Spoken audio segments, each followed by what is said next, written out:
The United States of whiskey? Distilled spirits are the ruin of half the workmen of this country, wrote our founding father, George Washington. Call it a potent pabulum for an infant nation, a dangerous social requirement, a measure of one's egalitarian mettle. Whiskey was something that you would never refuse as a drink, and something you would never fail to buy others in a round. From 1800 until 1830, the new country went on a drinking binge of mostly whiskey, in which the average per capita consumption each year was 3 times the alcoholic consumption of today. How did it happen? And where did it go? That's the subject of our story today. August 23rd, 1806. We're traveling the backcountry along the Potomac River with Benjamin Latrobe. And he writes, "These people are either tenants to great landholders or possess little farms themselves. The river and creek supply them most amply in common seasons with shad and herrings, at the expense of a little labor and salt. A few pigs and fowls and a cow are kept with scarcely any expense in the woods. The pigs furnish bacon. The little labor they do for themselves, and generally they cultivate a little land, gives them as much corn as supports them, and vegetables, that is, cabbage to their bacon, and the little labor they perform for others finds them their deficient meal, their few groceries, and the great source of their bliss, whiskey. To the wretched animals in the form of women with whom they cohabit, these beasts of burden are absolutely slaves to their sottish husbands.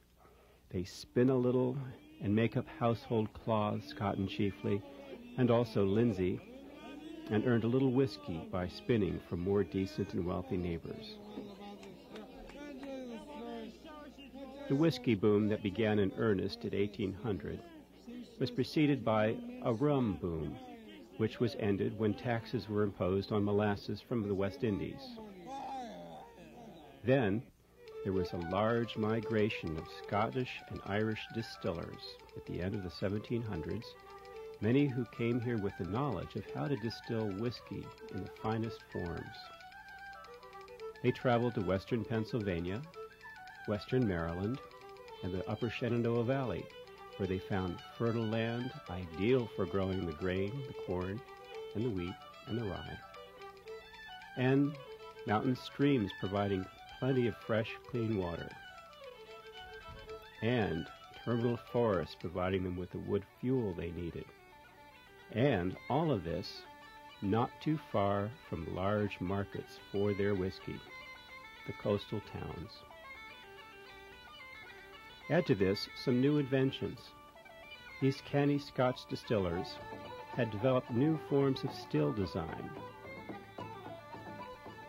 The scholar W.J. Rorabaugh, in his book The Alcoholic Republic, An American Tradition, explains in detail these innovations in still design. The process begins when prepared fermented matter, the mash, is placed in a closed container, the still bowl, and heated until an alcoholic steam is produced. This steam then escapes through an outlet at the top of the bowl, passing through a pipe, the worm, which is cooled either by contact with the air or by passing through a series of tubs of cold water. The steam is recaptured as a liquid in a second closed container, the condenser. And each time a distiller follows this procedure of adding mash to the still bowl, he has run off a batch. And each batch is one of a series that forms a run. About 1800, the canny Scots, seeking to minimize their taxes, devised a flat, shallow still of small capacity that could produce quickly large quantities of liquor. The flat still heated so rapidly that a distiller could run off a batch in as little as 3 minutes.